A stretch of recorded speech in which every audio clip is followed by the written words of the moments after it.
ओम नमः शिवाय। मैं हूं एस्ट्रोलॉजर के एम सिन्हा और मैं अपने यूट्यूब चैनल पर आप सभी का हार्दिक स्वागत करता हूं। कल 25 नवंबर और आपके दो महत्वपूर्ण प्रश्न। पहला प्रश्न पूछा गया है कि अंक ज्योतिष में कौन कौन से ग्रह किस किस नंबर को प्रतिनिधित्व करते हैं। देखिए, अंक ज्योतिष अपने आप में अगर आप देखिएगा तो काफ़ी एक बड़ा ज्योतिष है और इसको समझ पाना सामान्यतः इतना आसान भी नहीं होता है। लेकिन अगर आप इसकी बेसिक को समझना चाहते हैं तो इसमें जो अल्फ़ाबेट्स यूज़ किए जाते हैं उसको एक कुछ नंबर दे दिया जाता है।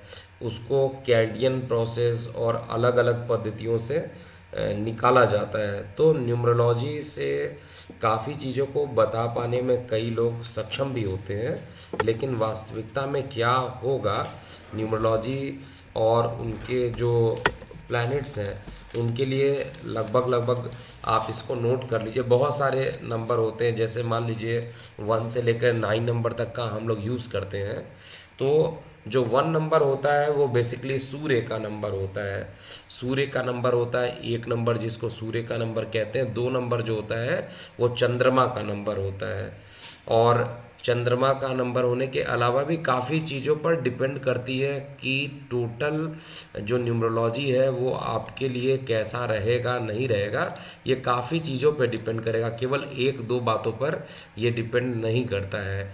केवल आप ये मान के चलिए कि सम करने पर आपका जन्मांक जोड़ने पर वो 1 हो जाए और वो फलित हो जाए, इस तरीके से नहीं होता है। लेकिन फिर भी आप लोगों को ये याद रखना चाहिए कि किस नंबर के करस्पॉन्डिंग किन ग्रह को दिया गया है वैल्यू, उसके हिसाब से आप जब चेक कीजिएगा तो आपको दिक्कत नहीं आएगी। तो अलग अलग नंबर होते हैं, जैसे 1 से लेकर जो हम 9 नंबर यूज़ करते हैं, सभी नंबर का अपना अपना सिग्निफिकेंस भी होता है। एक नंबर जहाँ करियर को बताता है, 2 नंबर जो है वो आपके मैरिज रिलेशनशिप को बताता है, 3 नंबर हेल्थ और फैमिली के बारे में बताता है, 4 नंबर मनी और प्रॉपर्टी के बारे में बताता है, 5 नंबर जो होता है वो एनर्जी के बारे में बताया जाता है, आपके अंदर कितनी एनर्जी है।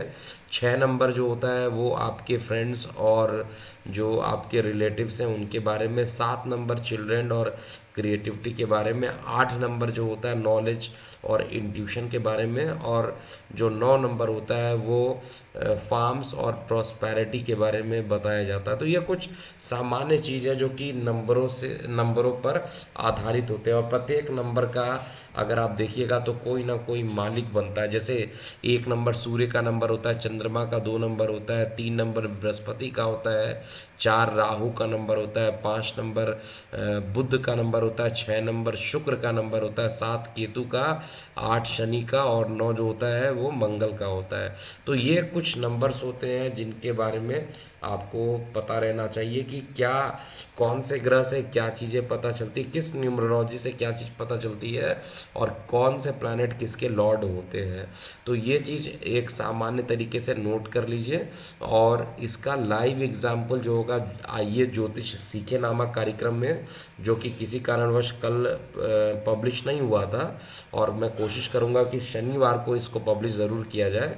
थोड़ी ट्रैवलिंग भी है, और आप नीचे देख रहे होंगे कंसल्टिंग, जो लोग पर्सनल कंसल्टेशन लेने के लिए आ रहे हैं उनके डेट्स भी नीचे स्क्रॉल में डिस्प्ले हो रहे हैं। तो काफ़ी मेहनत करना पड़ता है, उसके बाद समय निकालने के बाद आपके सामने चीज़ों को प्रस्तुत किया जाता है। तो बात हम करेंगे कि ये जो दैनिक राशिफल है, इसमें जो दूसरा क्वेश्चन है कि अगर आपकी कुंडली में राहु जो ग्रह है, जिसको शनि का गुप्तचर भी कहते हैं, अगर वो अशुभ फल दे रहा है, अशुभ भाव में नहीं बोल रहा हूँ, अशुभ फल दे रहा है, तो उसमें क्या क्या चीज़ें होंगी। देखिए, राहु अगर अशुभ है तो एक तो नींद नहीं आएगी, नंबर वन बात ये है कि नींद अगर आप कोशिश भी कीजिए तो नींद नहीं आ पाएगी बहुत अच्छे से। तो ये राहु अशुभ होने का लक्षण होता है। सभी से अलग होकर एकांत में बैठ जाना, ये भी राहु का लक्षण होता है। मतलब सामाजिक ना होकर एक जगह एकांत में वास करना, इसको भी राहु का लक्षण कहते हैं। और तीसरी इंपॉर्टेंट चीज़ है कि राहु अगर अशुभ होता है तो आप अंधकार प्रिय होते हैं, मतलब लाइट आ गई, रोशनी पड़ रही है तो उस रोशनी से आपको डर लगेगा, अंधकार प्रिय हो जाते हैं और शरीर में आलस्य बहुत ज़्यादा रहता है। तो ये सब अशुभ राहु के लक्षण होते हैं और राहु को शुभ करने का भी प्रयोग मैं बता चुका हूँ, उसको आप दैनिक राशिफल में ही चेक कीजिए। और कल का पंचांग क्या कहता है इसको भी अब हम चेक करेंगे। देखिए कल का जो पंचांग आपके सामने दिखाई दे रहा है, कृष्ण पक्ष षष्ठी है, अमृत सिद्धि योग बन रहा है, पुष्य नक्षत्र में चंद्रमा है लेकिन आश्लेषा नक्षत्र में 6:30 बजे शाम के बाद ये चेंज हो जाएगा। जो योग बन रहा है वो ब्रह्म योग बन रहा है, गर्क करण है और दक्षिण दिशा शूल जो है वो दक्षिण दिशा में कल के लिए। राहु काल दोपहर 1 से लेकर 2:30 बजे के बीच में ये होगा। निर्माण कार्य हो गया तथा घर और अचल संबंधी चीज़ों के लिए ये अनुकूल है। मकान बनाना चाहते हैं तो अच्छा, और किसी प्रकार की संपत्ति में इन्वेस्टमेंट करके उससे प्रॉपर्टी को और बढ़ाना चाहते हैं उसके लिए अच्छा कल का दिन रहने वाला है। अब हम देखते हैं प्रत्येक लगन वाले जातकों पर इसका क्या प्रभाव पड़ता है। सबसे पहले मेष लगन की बात करते हैं। देखिए मेष लगन में चंद्रमा जो है जिस जगह पर बैठा हुआ है उस जगह के हिसाब से सुख तो आपको देगा, माता के स्वास्थ्य में भी जो गिरावट था उसको भी कम कर देगा, और भूमि वाहन मकान से संबंधित कोई काम आप करना चाहते हैं वो भी आपके लिए एक अच्छा फल देगा। जो भी काम बिजनेस में आप पत्नी के नाम पे कर रहे हैं या जीवन साथी के नाम पे कर रहे हैं वो काम आपके लिए अच्छा है और कल का दिन इसके लिए उपयुक्त रहने वाला है। वाणी पर अभी भी संयम रखना है और साथ में भाग्य का साथ भी आपको कल के दिन भी मिलेगा। लेकिन शेयर सट्टा लॉटरी में काफ़ी फ्लक्चुएशन आ सकता है, एक बार तो आपको काफ़ी धन मिल सकता है, दूसरी वक्त वो धन पूरा का पूरा समाप्त हो सकता है। काफ़ी सोच समझ कर इन्वेस्टमेंट कीजिएगा, नहीं तो आपको काफ़ी बड़ा नुकसान हो जाएगा और फिर संध्या काल होते होते कुछ परेशानी और मानसिक तनाव में आप चले जाएंगे। हालांकि जो माइंड रहेगा इस समय काफ़ी एक्टिवेटेड रहेगा और जीवन साथी का, लेकिन जो विद्यार्थी वर्ग है उनके लिए ये टाइम अच्छा नहीं रहेगा। ओवरऑल जो मेष लगन के लिए जो समय बन रहा है कल के लिए वो सामान्य से अच्छा बन रहा है। इसके बाद हम बात करते हैं वृष लगन के बारे में। तो वृष लगन में आप देख रहे होंगे कि चार्ट आपके पास आ गया वृष लगन वाले जातकों के लिए। तो वृष लगन में क्या सामान्यता होने वाला है। देखिए वृष लगन वाले जातकों के लिए अगर आप देखिएगा तो निश्चित रूप से मेहनत काफ़ी बढ़ेगा, कल के दिन भी मेहनत बढ़ेगा, छोटे भाई बहनों से संबंध भी मधुर होंगे और कई ऐसे कार्य होंगे जो आपको करने से आपको सुख की प्राप्ति भी होगी। ओवरऑल कल का दिन चाहे 6:30 बजे तक चंद्रमा का नक्षत्र परिवर्तन होकर आश्लेषा में जा रहे हो, चाहे वो पुष्य नक्षत्र में, दोनों ही कंडीशंस में आपके लिए कल का दिन अच्छा रहेगा। लेकिन जो अभी एक मेजर प्रॉब्लम बन रही है वो जीवन साथी के साथ और बिजनेस पार्टनर के साथ कुछ कठिनाई का अनुभव अभी भी करेंगे और जो लोग डायलिसिस पर है उनके लिए भी परेशानी रहेगा। जो गोचर में मैं सामान्यता देख पा रहा हूँ, अकस्मात मानसिक पीड़ा जो है आपको परेशान कर सकता है। शारीरिक रूप से आप स्वस्थ रहेंगे लेकिन यात्राओं पर जाना, यात्राओं में थकावट हो जाना है, ऐसा कल का दिन मैं चेक कर पा रहा हूँ। मिथुन लगन की बात किया जाए तो मिथुन लगन के लिए कल का जो दिन रहेगा धन अर्जन करने के लिए काफ़ी अच्छा व्यतीत होगा और अकस्मात काफ़ी धन को आप संचित कर भी पाएंगे। शेयर सट्टा लॉटरी से भी लाभान्वित होंगे, शत्रु इस समय आपको कष्ट नहीं पहुंचा पाएंगे और जीवन साथी का पूर्ण रूप से सहयोग मिलेगा। अकस्मात प्रेम प्रसंग भी कल के दिन बढ़ेगा। ओवरऑल किसी प्रकार की निगेटिविटी कल नहीं देख पा रहा हूँ, लेकिन वाहन चलाते समय थोड़ा आपको ध्यान देना चाहिए। कर्क लगन की बात किया जाए तो कर्क लगन में कल का दिन सर्वश्रेष्ठ होने वाला है। अकस्मात रुका हुआ धन, अकस्मात आपको कोई परेशानी काफ़ी दिन से चल रही थी तो वो सारी चीज़ें ख़त्म हो जाएंगी और आपके मान पद और प्रतिष्ठा में वृद्धि होने वाली है। इसके अलावा जीवन साथी से कुछ सेपरेशन ज़रूर यहाँ पर हो जाएगा। अभी भी बड़े भाई बहनों को किसी न किसी प्रकार के कष्ट होने की संभावना गोचर में दिखाई दे रही है और किसी बात को लेकर मानसिक तनाव को लेना वो आपके लिए बहुत ज़्यादा अच्छा नहीं होगा। आय के साधनों में वृद्धि होगी और भाग्य का सपोर्ट मिलेगा। सिंह लगन के लिए बात किया जाए तो सिंह लगन में कल का दिन थोड़ा मिश्रित होने वाला है। पहले 6:30 से पहले पहले तक का जो टाइम है वो सभी कार्यों के लिए अनुकूल है। केवल गृह निर्माण या वो इन्वेस्टमेंट अगर आपको भूमि वाहन मकान में करना है तो वो 6:30 तक का जो टाइम रहेगा दोपहर संध्या काल का, वो उसको छोड़ दिया जाए तो बाकी टाइम आपके लिए अच्छा रहने वाला है। कई प्रकार की इंट्यूशनल पावर आपकी बढ़ी रहेगी और छोटे भाई बहनों से जो मतभेद चल रहा था वो ख़त्म हो जाएगा। मेहनत ज़रूरत से ज़्यादा करनी पड़ेगी। राजनीतिक सफलताएं अभी भी आपको मिलने वाली है और साथ में जीवन साथी के साथ किसी प्रकार का अकस्मात विवाद हो जाना, खर्च की अधिकता होना, ऐसा कल मैं चेक कर पा रहा हूँ। कन्या लगन की बात किया जाए तो कन्या लगन में 2 और 3 बातें आप रफली देख लीजिए। छोटे भाई बहनों के साथ वाद विवाद की स्थिति अभी भी बनना और अकस्मात वाणी का उग्र हो जाना, ये तो सामान्यतः आपका रहेगा ही।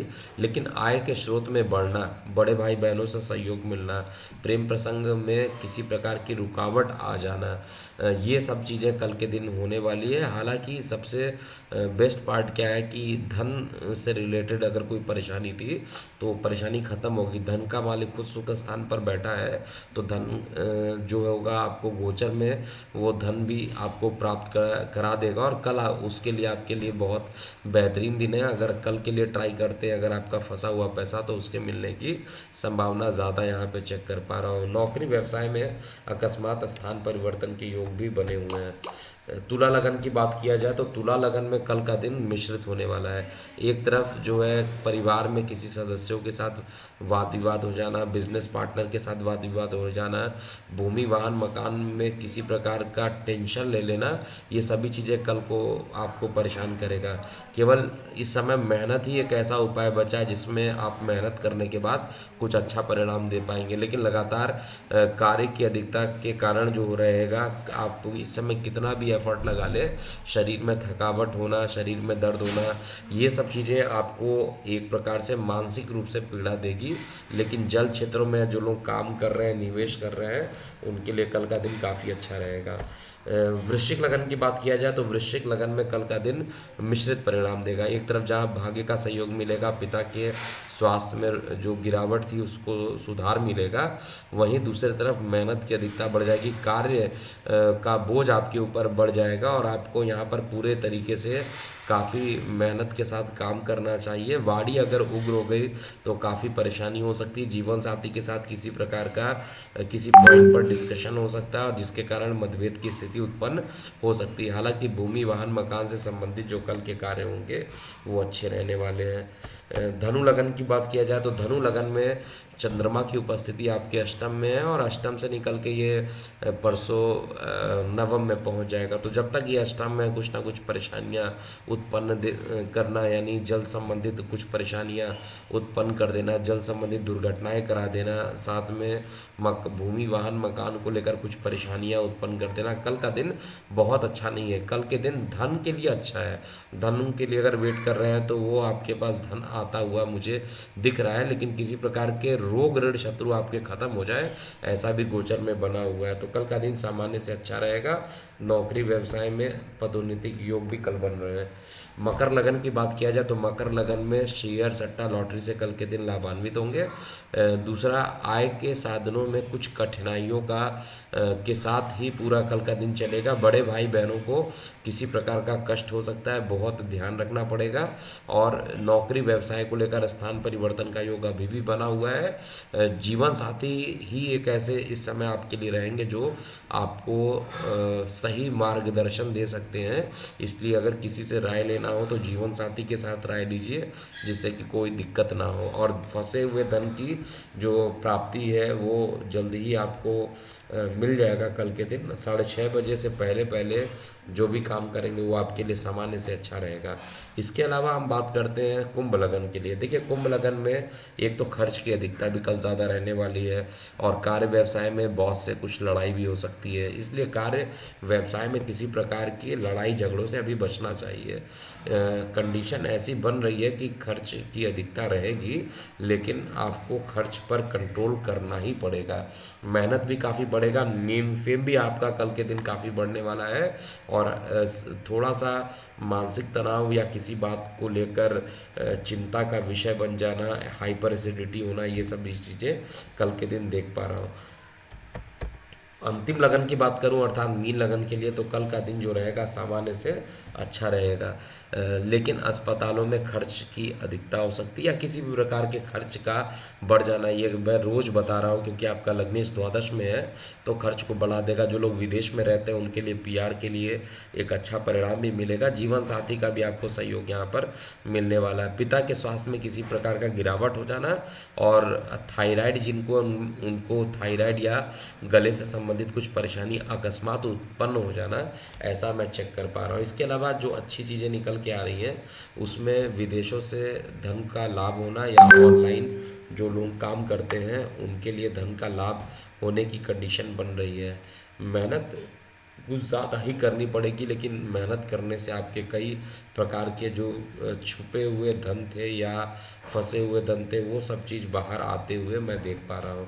तो ये था मेष से लेकर मीन लगन वाले जातकों का कल अर्थात 25 नवंबर को कैसा बीतेगा। और कल 25 नवंबर को मैं गाज़ियाबाद में उपस्थित है। जिनको भी अपने कंसल्टेशन लेने हैं वो हमारे व्हाट्सएप नंबर जो आपको शो कर रहा है 9818318303, इस पर आप कंसल्टेशन को बुक कर सकते हैं। और जितने लोग ने कंसल्टेशन बुक कर रखा है अगर उसमें जगह बचती है तो आपको भी कंसल्टेशन दिया जा सकता है, क्योंकि बाकी के डेट ऑलरेडी फिक्स्ड है किस डेट में मैं किस जगह पर रहूँगा। अभी के लिए इतना ही। मैं हूँ एस्ट्रोलॉजर के एम सिन्हा। ओम नमः शिवाय।